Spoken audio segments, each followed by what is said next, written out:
Topanga Audio. If you enjoy the stories on this podcast, you'll also like the stories in my book, Filmmaking Confidential, which isn't just for filmmakers, but also all artists and really any entrepreneur. Thank you for supporting the show and sharing it with your friends. Now here's today's show. I'm Steve Balderson, and you're listening to the Filmmaking Confidential podcast. In this podcast, we meet with filmmakers, writers, actors, artists, and other notables. Today's guest is Austin Young. Austin is co-founder and artist of Fallen Fruit, a contemporary art collective that uses fruit as a material for projects that investigate the hyper qualities of collaboration. Based on a nuanced visual language of pop culture iconography, his trademark style and techniques have captured a broad palette of musicians, artists, and celebrities, including Debbie Harry, Leigh Bowery, and Margaret Cho, among others. When I was growing up, I knew I was going to be an artist, and that really I didn't want to do anything else. But I used to paint and play music and all kinds of stuff. And I went to art school when I graduated high school. I used to just love everything about art. So I would start painting when I was probably, like 5 or 6 or something. But then, so just always made art. And were you encouraged? Not really. No. I mean, I was expected to go into business. My parents did not want me to be an artist or anything like that. And so when I decided to go to art school, they said that was fine, but they wouldn't support me in any way after school. So it's kind of like a decision that I was fine with. And where did you go? I started off at the Academy of Art in San Francisco, and then I went to Parsons in Paris, and then after 3 years, I dropped out of school. Just decided that I didn't need to go to school. I'd just be an artist. Did you learn anything at all at any of the places? Either of them? I learned how to draw, which is pretty great. I love drawing. Yeah, I learned about what society expects of you to be. Like, even in art school, I was told that my work wasn't art. And so I felt, like whatever, my work is art, so I don't need to go to school. And I just thought, I'm going to be a famous artist, because I believed that I would be. Well, thank God you are. But let's go back. So why do you think they said that? And do you think they had a reason, like a secret reason, or do you think they were just really judgmental in that way? God, I remember like some of the students who got the praise and attention for their work. Their work probably fit more in what was in fashion at the time. And then I remember there was this girl who also, she would get the worst critiques. Like, the teachers hated her work, and I loved her work. I thought it was brilliant. She painted with just brown paint, and it just looked like, like anything she painted looked like she was painting with poo, just abstract expressionist poo paintings. And I thought they were amazing. And then she quit, and she was devastated. I think that it really affected her. They would say, like, my art was illustration or things like this, in critiques. And well, and how is that category not art? I knew it was my destiny to be an artist. So I just was like, whatever. And then I was like, I'm not going back to school. You were told that the art you were creating wasn't art, which is always shocking to me when anybody says that, because everything is art. Yeah. Right. And then if you begin to categorize it, it's like, okay, well, that's a subcategory. Illustration is art. It's a subcategory of art. So what did they mean? It's like, it makes no sense to me. So you have, how old were you at the time? Maybe 20, something like this, 21. I remember it was really upsetting because I had, they, at Parsons, they would have this end of year exhibit for the painting students, and they actually didn't choose, like, my work was not chosen to be in the exhibit, and so that was really painful for me, like that. So shouldn't they be compelled to show every student's work? You think so, and mine was good, so I don't know, but you're making me go, I don't, this is like a harsh place to revisit. I was actually, what I have to admit also, it really did affect the decisions that I made in the following years, because I think I kind of gave up on painting because of it, and I decided to become a photographer, just directly related to that, and so I moved to New York City and became a photographer, started doing portraits. Do you think that it was driven by the need to do something other than what you were being criticized for, or just the need to keep creating in any way you could, and it was far away and something you could do? I think I'd been like broken down by it's like interesting. I think my parents had broken me down, and then now art school broke me down. And so I thought, if I try to do photography, maybe I can at least make money and do something commercial, and it turns out that I can't do anything commercial. But I thought, yeah, I went down that path, and I went down the path to try to be a commercial photographer for, I don't know, until I was probably 30, something like this. It never worked out, even though I had some pretty big clients like Barney's, Sony, Levi's. I would get these like gigs, and the money was good too. And then just one day I was like, fuck this. I am not a commercial artist, and I am meant just to make art and express myself exactly how I'm supposed to, whatever I'm feeling that is. And the whole time I had been, since I moved to New York, and even in Paris, I had been taking photographs of trans people and drag queens and performers. It's always been an obsession of mine. And so I continued to do this during this whole time. So while I was trying to make it commercially, I still was doing my portrait practice. Do you think that you knew your voice, or were you finding it? I knew my voice. Yeah, it was weird. It was weird. Like right away, like I knew exactly what my portraits looked like and what I was doing. I think you can tell a portrait of mine from 1984 as up until now, even though I was doing black and white then. But I do simple portraits that are just, the face fills the frame. That's like my forte. That's what I love doing. I love doing that. It's just seeing the presence of the person. How do you get out of the people their authentic self? Well, I'm authentic, and so that helps, Yeah. I'd say by being authentic and by really just being with somebody.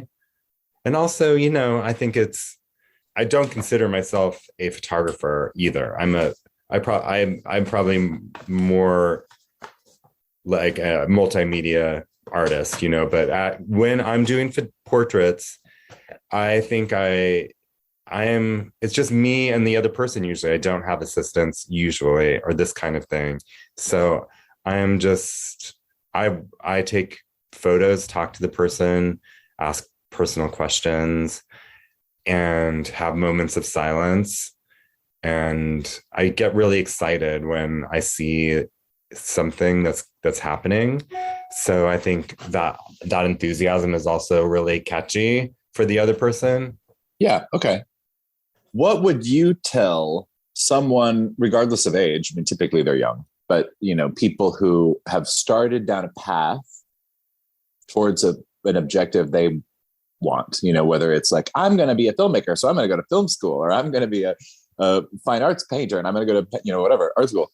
How would you prepare them with a mindset?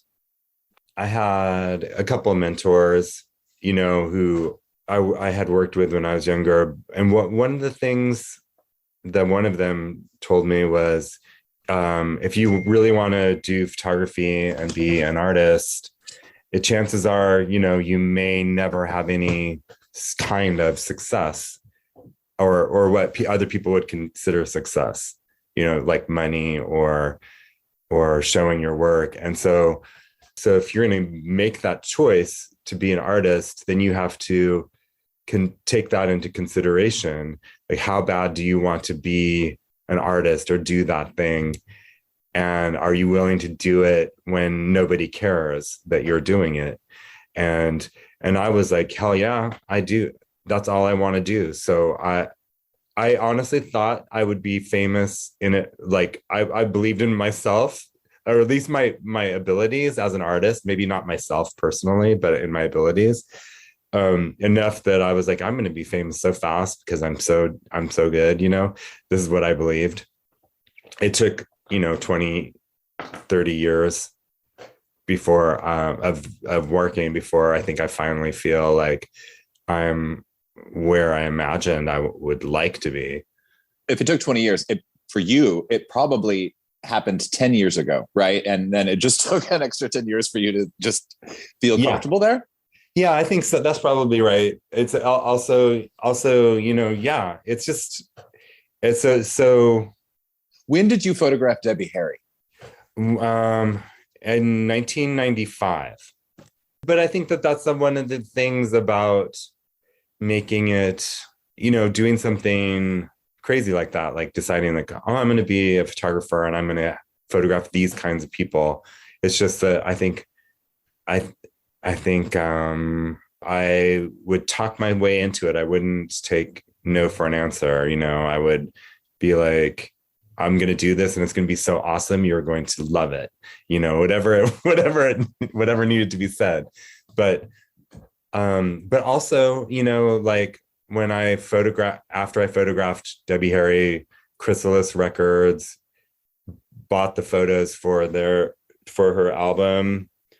That came out at the time, remixed, remade, remodeled, I think, something like that. And then one of the guys at Chrysalis Records told me that it was the best response they've ever gotten from a photo shoot.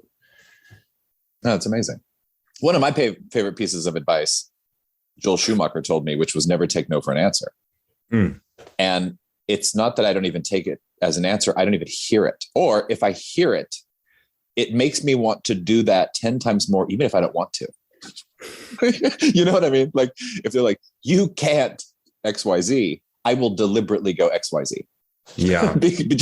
just out of frustration of being either talked down to or told not to do something. Yeah. Yeah. I'm a similar, I do something similar. And if somebody says like, oh, that's too complicated, you're never going to be able to do that. Well, then I'm going to do it for sure. It's like, it's why, where do you think that comes from? I don't know, is it like, who knows what is that? I have no idea, but my parents were, I grew up in the 1970s, 1980s, and my dad was so driven to be successful, and he was like, all he wanted to teach us how to do. So he was just obsessed with success. So he would say things like, fake it till you make it. Like if you're a photographer, then say I'm a photographer. So he had all these sort of little philosophies that he imparted to me that I used. I did. So I faked it till I made it. I was like, I'm the world renowned photographer, and that's who I am and what I do. So. And then eventually other people caught up. Yeah. It sounds corny. No, I know what you mean. In a world of, now especially, when both of us, when I made my first film and when you were, just starting out, you had probably been around a little bit before I started making movies. There weren't as many, and so today we're inundated with so many everybody's, you have a cell phone and you think you're a filmmaker or a photographer or whatever.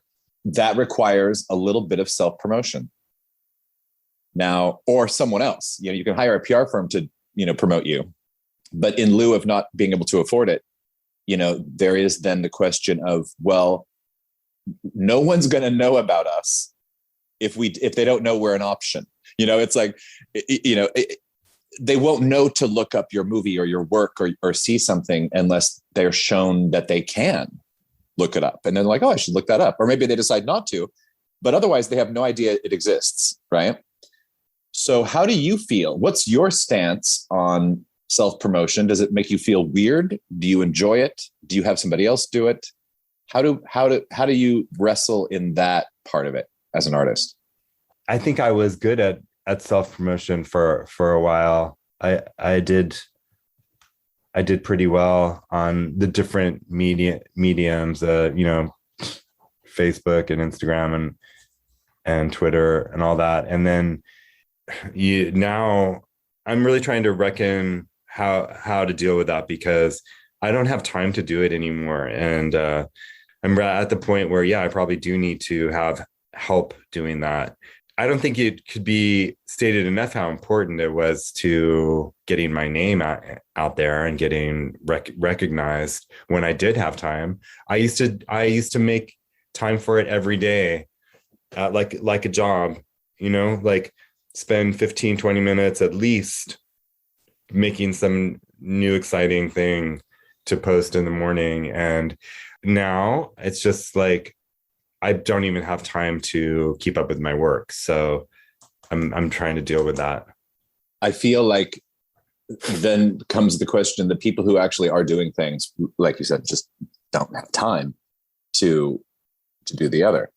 I asked because there are some people who find it tacky to self-promote. I think, how are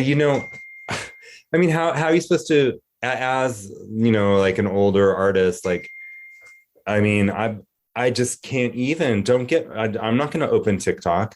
And even though I realize that I probably should, and I could do a good job at TikTok.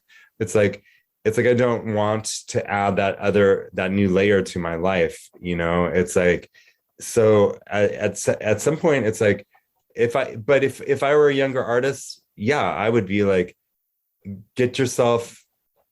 promote yourself every single day, do something like try to make a new piece of art every day to post, or do whatever you can, and show yourself naked if you're good looking, that'll really make you famous. So at some point, I just have overload. Also, I'm not an oversharer. When I post something, I don't want people to see my face or know me. I'm not out for that kind of attention. That's hard too. Although I wish I could be. I wish I felt comfortable with that. Well, yeah, but don't you think that half the people who do that are really empty inside and really aren't creating anything? I do. I absolutely do. But I don't even think people care anymore. No, I think you're right. But yeah, it's a full-time job. It's a full-time job to do all of that. And I can't. I have 2 new books, a movie in post, a movie getting ready to premiere. The other day, I decided to publish a frame by frame, shot by shot of my new movie in a book form. Oh, that's so cool. And I don't have time to even research what the fuck is TikTok. Yeah, me neither. No. But then people are always like, how do you do it? And I'm like, because I'm not on TikTok, or it's like, I'm not spending all day trying to be liked by everybody, and that's what everybody else is doing. So that's why, it's surprising when some people are productive. I think it's depressing and I think it's meaningless. And I'm sure that there is amazing shit out there, but as a way to experience life, no, I don't agree with it and I don't buy into it. Fuck that. Let's go out and actually meet people and do real things and make real things on paper. I'm going to have to promote that. And if it takes microdosing to figure that out, that your iPhone doesn't really mean anything, for God's sakes, make it legal. Artist Austin Young. Another great guest is filmmaker Bruce LaBruce. Like all art, 90% of it is bad art, but I appreciate it still as an art form. However, in my career, I've always been caught sort of in the middle between pornography and art. People in the art world think my products are too pornographic, and people in the porn world are very skeptical of me, and they think I'm an artist who's kind of intruding or kind of exploiting porn. You can hear my full interview with Bruce LaBruce in the archives at filmmakingconfidential.com or by subscribing for free to this podcast. We'll be right back with Austin Young. Stay with us.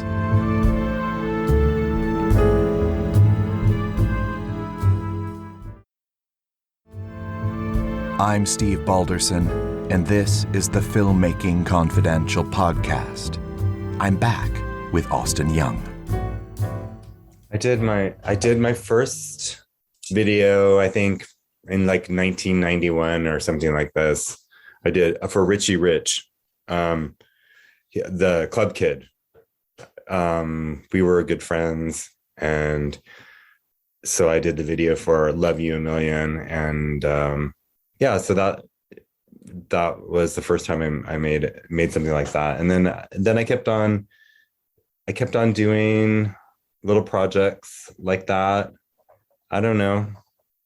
How do you feel when you're telling a story that's moving versus one that's static versus something that is made digitally, or that, I don't know, describe to me the different, like, sort of, if you are the tree and each one of the branches is one of the forms or a category within, like, how do you know what it'll be? If you're like, oh, I need to create this, whatever it is, how do you know what it is? So I tend not to plan or think too much about what I'm doing, whether it be any creative project. I like to go in really open to whatever it might be. And I also try to work with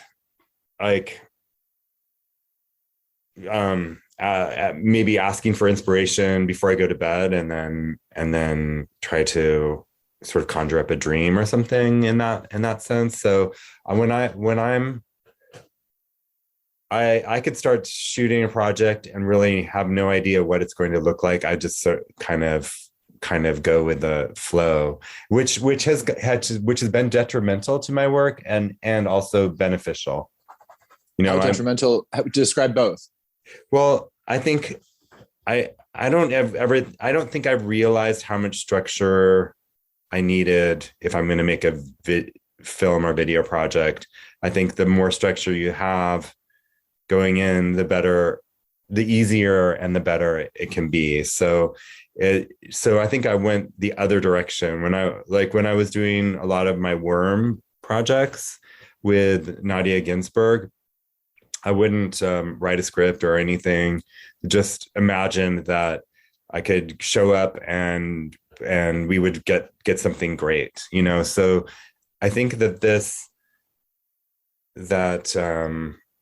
I don't think I would ever do that again. I think that project turned out good, but it could have been so much more. Like I could have done so much more if I had written it out, or if Nadia and I had gotten together and written it out. I think the last video project that I did, I tried to write as much as I could and storyboard as well. And then I when I was actually filming, I threw a lot of that away and tried a little bit of what I'd storyboarded, but still just went with the flow. So I kind of did a combination of those things. And also, it's like, I want to surprise myself because I think my work is smarter than me, like I think my work will find itself. Whereas like, if I try to figure it out, I'm just going to like make it stupid, because I'll come up with a dumb idea or an idea that I think is good. Whereas like, if I just let the work find itself, it's going to be like deep, I always surprise myself. I'm like, because I didn't even think of that. I got out of the fucking way, like, so like my last work turned out to be about the pain of an overbearing mother. Well, I would never go out to write something like that ever, and then it just like appears. And it's like, so it's like that scene.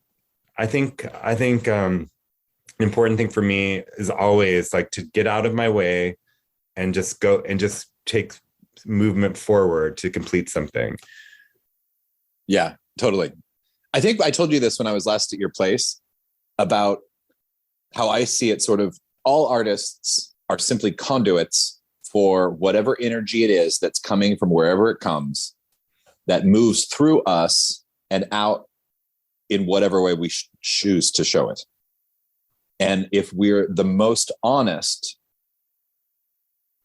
to the work, to the place, to the energy, or to the whatever the hell it is, then we aren't necessarily conscious about it.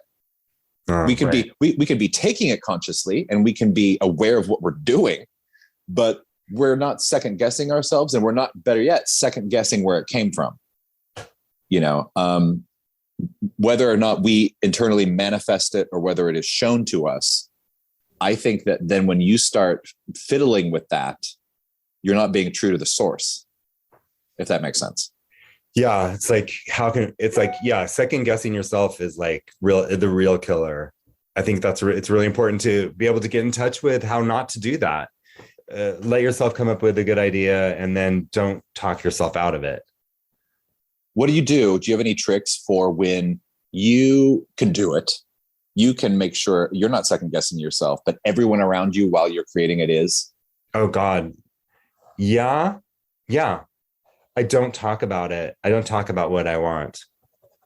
So in other words, it's like, if I have an idea or something that I want to have happen, I don't really share it because, I don't want it to be a discussion, or I'd rather have it be a surprise and just have somebody do it than to then try and I don't know how to explain that. I think this is like a terrible habit that I do in every part of my life. I literally just when I want something, I just keep it to myself, and it's at the detriment to my relationships. It does work in my art. That's so funny. Well, and in my world with making movies, if I tell the actor, I'm going to start doing that. I'm going to stop telling them because if I tell them where this comes from, what it means, how it is, they either fight it, or they're too conscious about it, or they're second guessing it, or they're saying, oh, it needs to be this, in which case then I have to learn to ignore them, while making it. And instead, if I just didn't tell them, because of course, anytime you're working with an actor or a performer of some kind, whether you're creating an installation or whether it's a film or a video, or it could be even just a photo shoot, it could be a radio play, it doesn't matter what it is, but everyone comes with their perception of what it's going to be. And how they would do it if they were in charge. That's right. And if you just let them think that whatever it is fine the whole time, then you can still just go do what you're going to do as an artist. And whether they like it or not, at the end, you can be in charge of making it true to you. That's right. Because especially if you're editing it yourself, and also making sure that you're getting the takes that you need, right? To fulfill your vision. I mean, I think that's the tricky part. You have to make sure you got it, right? I can't imagine what it's like to work with an actor who is used to really directing while they act. Like I haven't had that yet, but I can only imagine like what it must be to work with somebody like Karen Black or something who believes so much in her craft as an actor. That just seems like next level. I wouldn't know how to navigate that, but I would still probably do the same thing. I would let people think what they want to think and not reveal too much about what I'm thinking, because it's so abstract and subjective. Right. No, it totally is, all of it. And one person's definition of good is another person's definition of bad, and another person's definition of success is somebody else's failure. It's all ridiculous. Yeah, it is. The people who finally realize that then have a weight lifted from them, because, I mean, the truth is, I don't know whether I'll keep this or not, but I'm going to say it anyway. I've lately been practicing this whole thing about there is no such thing as judgment. And it's a really hard one, because there are different parts of judgment, right? There's self-judgment, there's being judged, there's judging others, there's, hearing about it, all sorts of things. But if I try really hard on some day to walk out the door and say, judgment doesn't exist today, then if I catch myself saying something like, oh, that's terrible, or whatever, I stop and say, wait, how could I rephrase that with a truth that has no judgment? And then sometimes it's really difficult to figure out how to rephrase that. That looks whatever, or, it's really hard. It's like, how can I communicate this to you without using judgment? Yeah. And it could be something like, well, it is what it is. I mean, that's the truth. The bottom line is that something is neither good, bad, right, or wrong. It only is what it is, right? Like, these eyeglasses aren't good or bad. They're just eyeglasses. And they might be different shaped and a different, make and model than your eyeglasses, but they're still just eyeglasses. And no one goes outside and looks up at a tree and says, oh my God, that's a bad tree. I think it's a really tough conversation. It's meaningful, because how are we going to get anything done if we're judging it? We have to do the work. I mean, whether people like it or not. And it's like, if somebody, I would have to say, for the most part, if somebody doesn't like something, I don't care. It's like, it doesn't. But on the other hand, there are some people who I would care if they didn't like something. If I'm making a piece of art and you've hired me to make that piece of art and you don't like the piece of art, that would be really upsetting. I would be upset that you didn't like it.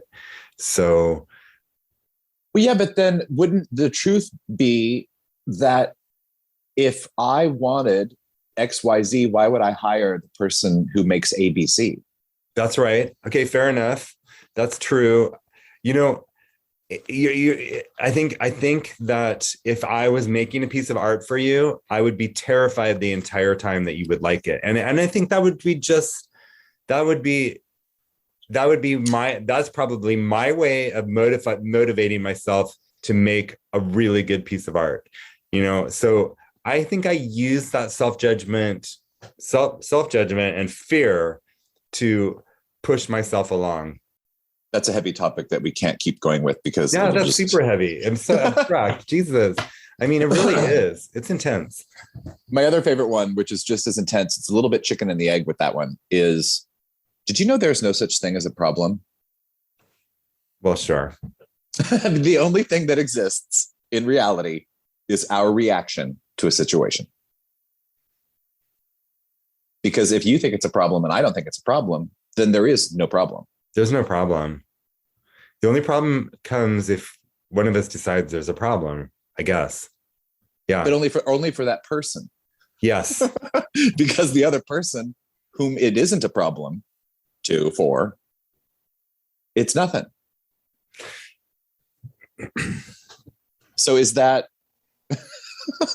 again, I was just as an example, that's another one that, you know, you could just talk into the ground for hours, which we're not going to. I wanted to give it to you as an example.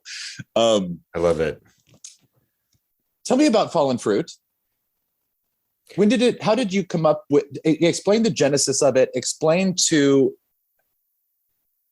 a person who has no idea what I just asked you, what it is.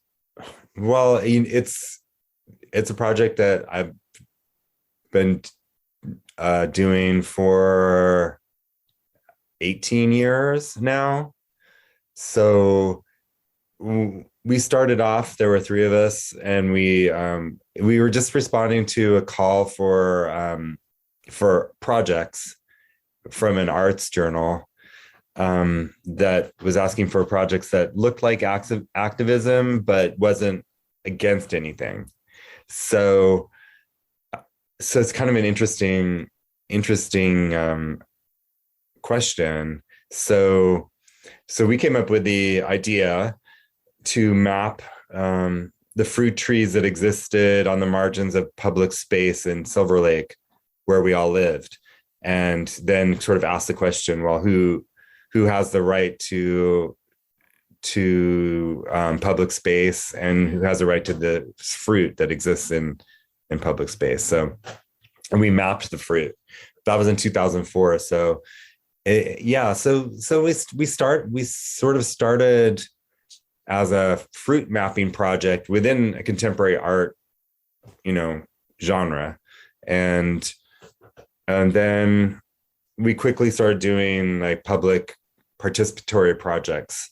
Like we would make fruit jam at a gallery. We'd invite anyone to come and bring their backyard fruit, and then cut this fruit together and make jam. We'd bring, pots and burners and all that kind of stuff. And then the project just kept on, morphing throughout the years.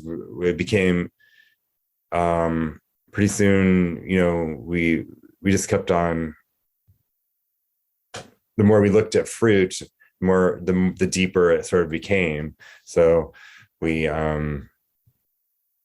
started looking at it as a cultural, like fruit is cultural, fruit is political. And I don't know, but the project really took off. We did LACMA in 2010. We did a year-long exhibition and activation there. And by right now, Fallen Fruit's, we're doing an exhibition in Rome that opens next month. We have one in Tel Aviv that's coming down any day now. We just finished one in Australia at NGV.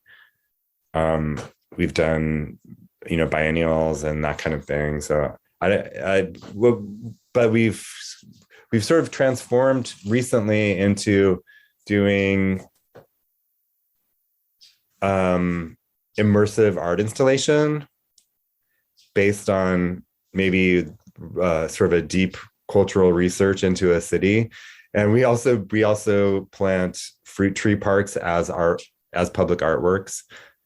So that's kind of like a very small description of what Fallen Fruit is. It encompasses a lot, but it also has so many different facets to it that when someone says, "Oh, what is that?" I have no idea how to tell them. Yeah. Yeah. Because I can't just tell them like in a sentence. Can I? How do I say it? We're contemporary artists. Okay. All right. That's all I'll say. Google them. That's what I'll say. But I like doing that project. David Burns and I, we get to go,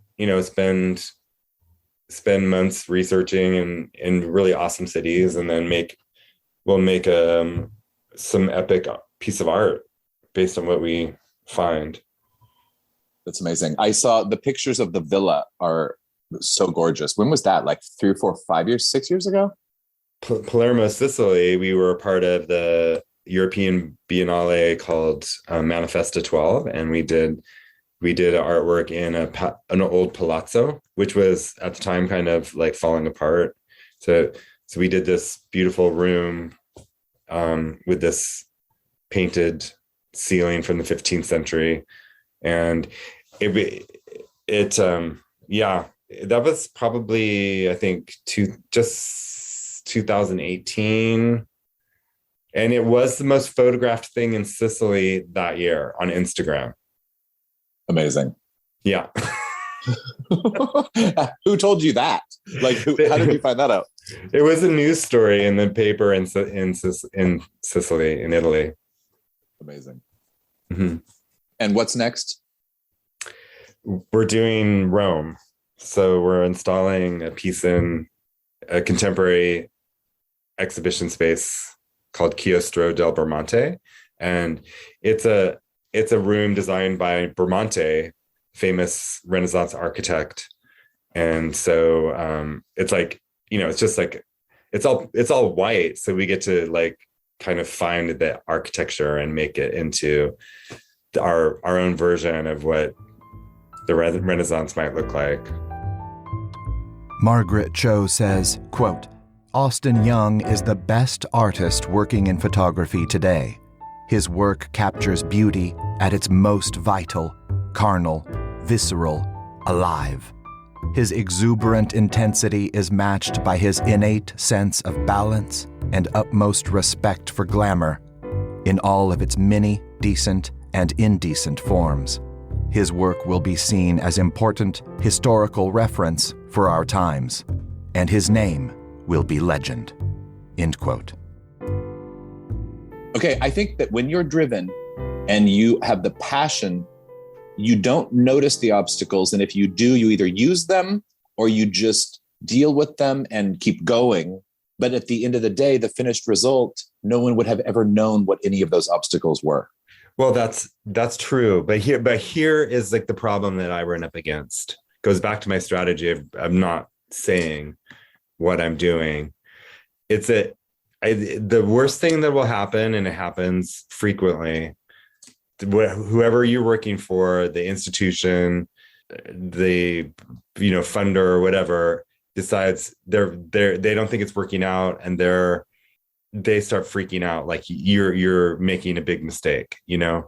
Managing that, not letting it affect you at all, and still finishing the work, which as soon as it's done, they're usually going to pretend like they never even doubted it to begin with, But yeah, it's like that is this middle part where people can't see where it's going, and that's really the worst thing that'll happen. Then I really have to try really hard to stay balanced, like breathe, like meditate, just keep on moving forward, because I know that I'm doing the right thing. And so you just have to it's a really hard thing to get through. And the way I get through it is really just trying to ignore what people are thinking or saying around me, and just keep on doing the work. I mean, part of what you do, especially if it's an installation, it would be really hard to keep secret. Right. Well, it's the thing is like people will start to see something come into place, and it's like when you're seeing it in a room, and then you can criticize it, where it's like you're criticizing a piece that's not finished, so it's not possible, or your fears are based on something that you're seeing. That's really hard. I hate that. I wish people would just leave you alone. Well, yeah. And when you're making a movie, for instance, it's a lot easier because unless you've invited them into the editing room, they don't see it. Right.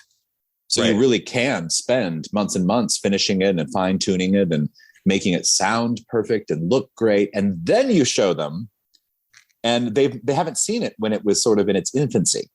Yes. The other thing I think is interesting about being an artist is that every single artist or whatever, no matter what kind of art you do, you've probably in a lot of ways made up your own process and you have your own creative process and the things that you need to go through to come up with an idea, to realize an idea. It's like every time I do a job, it's a new person. So I have to like try to educate them a little bit to my process. I don't know what something's going to look like before I do it. So you'll just have to trust in my process. I'll write that in the proposal. Like people will ask, well, what's this going to look like? What is it? And I'll write, I do not know what this is yet. It's still in process of research and won't even begin to appear until closer to when it's being installed, So it's like, it's like educating people to back the fuck off, really, and trust the process. But as an artist, you have to be on your toes also. And when somebody tells you, I want you to make me a movie that looks like Gus Van Sant, then you have to be like, well, go hire Gus Van Sant. You can't work for somebody who's wanting something that's not you, which I tried as a young artist. I would try. People would tell me, they would show me a picture of like whatever, a David LaChapelle thing and said, I want something like this. And it's really hard to have those kind of boundaries where we have to say like, well, no, it's going to look like what I do and not like that at all. So I think that's an important thing to remember. Totally. Well, and if we go back to the judgment thing, I think people fail to realize what it is they're looking at because they're always either comparing it to something else or they're seeing only what's not there. And they're not actually looking at what is there. Mm-hmm. And if they just look at what is there or listen to what is there or feel what it feels like, then they can say, oh, interesting. And then want to learn more about that. So when I hear a piece of music, I'm listening really, really hard and clearly and attentively to what it is I'm listening to. Instead of at the same time wishing she had made more beats in it or that he had sang it this way or whatever, because then I'm not listening to what it is. That's right. That's right. And I think that a lot of people, I know very few people who look at art or listen to a song or watch a movie purely to understand what it is they're experiencing. That's very true. And I wish most people did. Yeah, me too. But when you're an artist, our audience that your audience is pretty small who is actually looking at the work at that level. I mean, what 1%, 2%, 3% of people might actually dig deeper. So that's just something that we have to accept, I think. Artist Austin Young. Tune in next time for more Filmmaking Confidential. It is totally free to subscribe, and when you subscribe, you'll get upcoming new episodes automatically. And you'll have free access to all our past shows. The Filmmaking Confidential podcast is a production of Dekanga Audio and produced by myself and Ella Spencer. Our original theme music is composed by Kevin Robles. For more of the Filmmaking Confidential podcast, head over to filmmakingconfidential.com. If you have a question about filmmaking you'd like me to answer on the podcast, send me an email using the contact form on the website. To learn more of my filmmaking secrets, be sure to pick up a copy of the book, Filmmaking Confidential, available on Audible, paperback, and ebook, wherever books are sold. I'm Steve Balderson. Thanks for listening and spreading the word. Until next time, keep making, keep doing, keep going.